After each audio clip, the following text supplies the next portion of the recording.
you can grow a whole range of different fruits, vegetables, herbs and companion flowers really easily in containers. And the great thing about containers is that you can keep them close to the house, so you can have handy herbs ready for the kitchen, or in winter when the garden's really muddy, you can have a little crop of salad leaves close to the door so you can whip out and grab them. Now if you're in the city and you don't have any soil at all, containers are a really good way of going about growing some fresh produce for the table.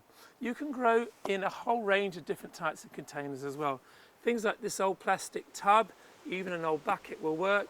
Wooden boxes, the principle is the same. We're going to take you through it by showing you how to plant up this half barrel. It's really important that your container drains so that water doesn't pool inside it, otherwise that's going to drown your plants. Now most pots that you buy have already got drainage holes in them. Things like this half barrel haven't, so away we go.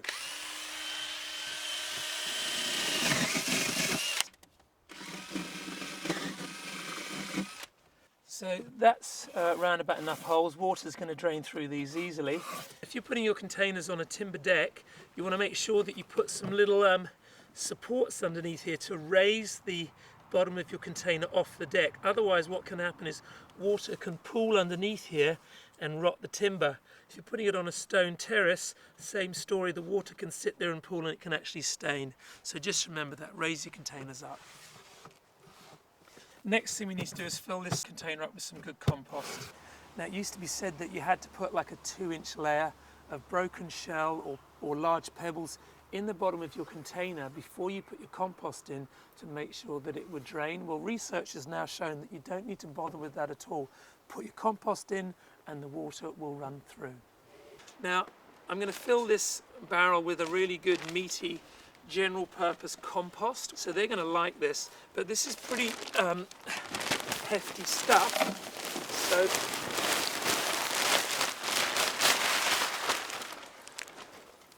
I'm going to put this in and then I'm going to put something a little bit lighter on top. So this mix here, it's a little bit lighter. You can see it's moving through my hands a bit easier. It's got plenty of drainage material.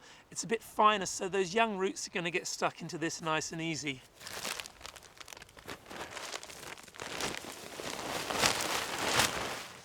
So now we're ready to plant. So I've got a couple of blueberries here that I'm going to plant in this container.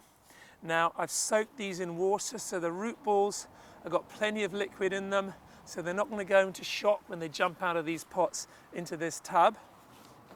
All you do, and this is the great thing about containers, it's all done by hand. You just pull the compost away, so you've got a hole that's about the same depth as the height of your pot, and then you turn your pot over,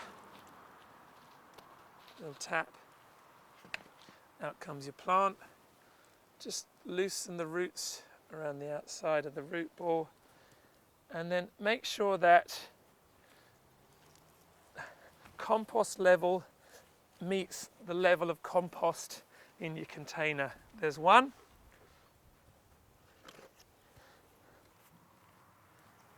So you make your hole a bit deeper, bring your plant out, just loosen any surface roots. That means that the plant will get away really nice and easily. Sit the plant in, backfill around. And you see compost level equals compost level. Push it down and firm it in. So now we've got 2 blueberries that are going to get away really nicely.